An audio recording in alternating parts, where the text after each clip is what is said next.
This is the CF Moto 675 SRR, and we've ridden it at the fabulous Portimao circuit in Portugal. Now, to give you an overview of what this motorcycle is, this is CF Moto's biggest sporty motorcycle to date. It has a new 3-cylinder engine, a 675cc engine. And to give you a bit of background, CF Moto is a Chinese company that did sell some products in India from about 2018 or so for a few years. But then after the pandemic, the company really didn't have any more business in our country. They are now attempting to re-enter India. They haven't yet finalized who the partner will be. That news will be out soon. But the company has invited us out here to give us a taste of what these new gen products are like. And having ridden those old 650 CF Motos a few years ago, I can tell you that this company has evolved a massive amount in a very short amount of time.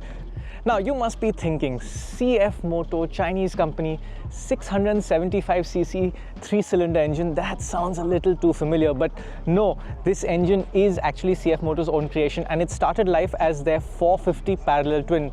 They took one more cylinder off there, so 450 plus 225 gives you 675.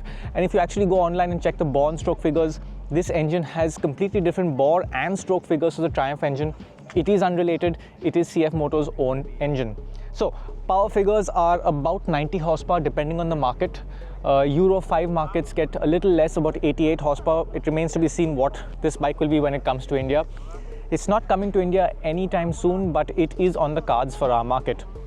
The engine itself feels very much like your trademark 3-cylinder engine, similar to the Triumph, similar to the MT-09. It has that lovely sound. Now, there's a bunch of bikes to my right and my left. Everyone is shooting their own pieces to camera, so I'm not going to turn it on now and rev the engine to disturb everyone else, but we'll play some nice shots. It's a really good sounding engine. It revs quite high, about 11,000 RPM, but out here on the track, you sort of want more power. Now, 90 horsepower is more in line with the likes of the CBR 650, the new Daytona 660. It's not up there with the real super sports like the Kawasaki ZX-6R and what the Triumph Daytona used to be. So this is very much a sort of street 650, but when you sit on it, it doesn't feel that way. This is quite a racy riding position. It's a large fuel tank between you. The bars are low, the foot pegs are high, and if you're tall like me, it's not a very spacious riding position. I wouldn't call it cramped, but it is tight. Seat height is not very high, about 810 mm, and you can get accessory seats up or down. But in general, this is not like the Daytona 660. I'm quite sure it's more committed than the Honda CBR 650 as well. But having ridden it around here today, I also feel like this is a more dynamic motorcycle.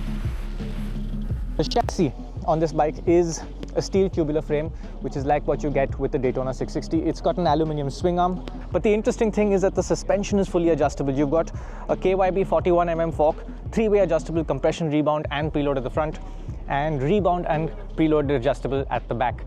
Now, this suspension feels more sporty setup like the motorcycle is. It's been set up for the track. The brakes are by Jejuan.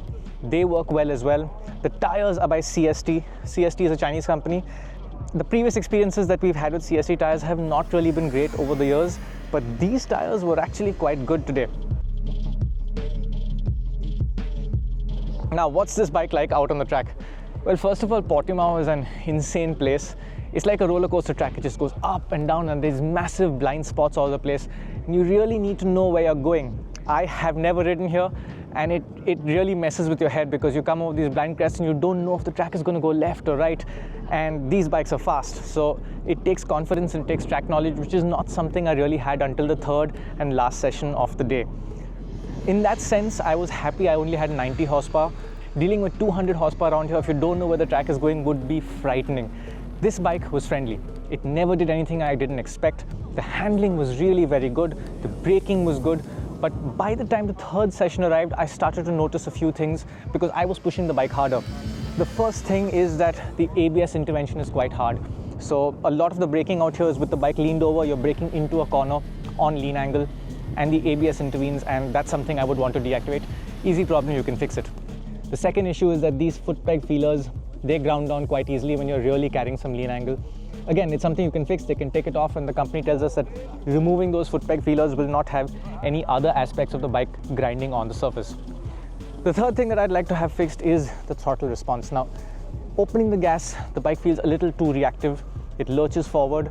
And when you're leaned over in a low gear at high RPM, that's not a nice feeling. So you're constantly being careful about how you open the gas. It is something that you could fix with an aftermarket tune, but that's something that you'd like to see correctly executed from the factory. Speaking of throttle, you have cable throttle out here.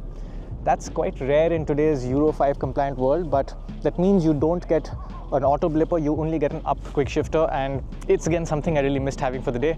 The company says they are working on ride-by-wire, but for now, to keep costs down, this is the solution that they went with. Now, this bike is Euro 5 compliant, but it's only E5 and E10, not E20 yet, so they will have to update that before the bikes come to our market. Right, so that is what the CF Moto 675 SRR felt like on track, and to sum it up, it's a really affordable way to get into track riding. A serious rider would look for something more than this, but for someone on a budget, you are actually getting quite a track-capable motorcycle here that needs a few fixes. Speaking of budget, this bike is priced below the Japanese competition, and it's somewhere between a Ninja 650 and a CBR 650R, I think a little closer to the Ninja 650 in international markets. If CF Moto can match that when they come to India, that'll be really impressive, because the rest of the bike is actually put together quite nicely. The quality, the attention to detail, the feel of the switch gear, look of the TFT display, it's all done really quite nicely. As for design, they use an Italian design house. It's a really striking looking motorcycle. You've got winglets baked into the side, you've got intake cooling ducts for the brakes, and there's an unusual tail light at the back. It's this long bar out here. I'm not sure how I feel about that, but it is an unusual, although good looking motorcycle, and it feels like a pretty premium thing. It does not feel like a cheap machine in any way. CF Moto has really proven themselves in European markets, America, Australia. In many of these markets, they are some of the best-selling bikes out there, and their reputation for reliability so far has been quite good. So this is a Chinese company that you should be seriously considering if you're in the market for a budget-friendly motorcycle, but a bike that's not just budget for the sake of being budget. It has a desirable engine, it is fun to ride, and you'll end up saving some money. So that is the 675 SRR, but we also rode the NK650. Right, this is the NK650. It's essentially the naked version of the 675 SRR. The big difference is the way it looks.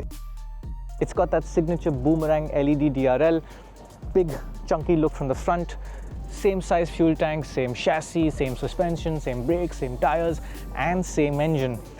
The riding experience, as you would expect, is quite similar, but the main difference is basically in how you sit on the motorcycle. As it usually goes, this is a street naked. It's a lot more comfortable than the sport bike. Slight lean forward, but foot peg placement, seat, the rider triangle is really quite comfortable. Now for this bike, we got to ride it on a go-kart track. And I thought that would be disappointing, but this is not any ordinary go-kart track. This is the Portimao go-kart track. That's basically a FIM World Championship level track. It's big, it's flowing, and the bike was really good fun out there. As with the 675, the engine was really quite impressive. On this bike, I felt that the fueling was a little smoother, but different riders seem to report different things with the fueling. Some bikes felt a little different, so there is definitely some consistency issues here that CF Moto needs to work on, but I did enjoy riding this bike out there on the go-kart track. Now, in terms of technology, same TFT screen, same connectivity, same features, quick shifter, you've got 2 levels of traction control, you've got standard ABS, the same stuff that you have with the Fared bike. Like that motorcycle, this is also priced very aggressively compared to the Japanese competition, about 10 to 20% lower, so between the Z650 and the Honda CB650R. Also, like the 675 SRR, this bike is being considered for India, and I think if they price it well, it will do well because it's a good sounding bike. It sounds sporty, it sounds exciting. It's also easy to ride. It's also quite a premium feeling motorcycle. That being said, while these bikes are being considered for India, they're not the first motorcycles that are going to come back to India with CF Moto. That will be the 450 MT, which is a highly anticipated middleweight adventure bike, and we will also hopefully have a review of that bike quite soon.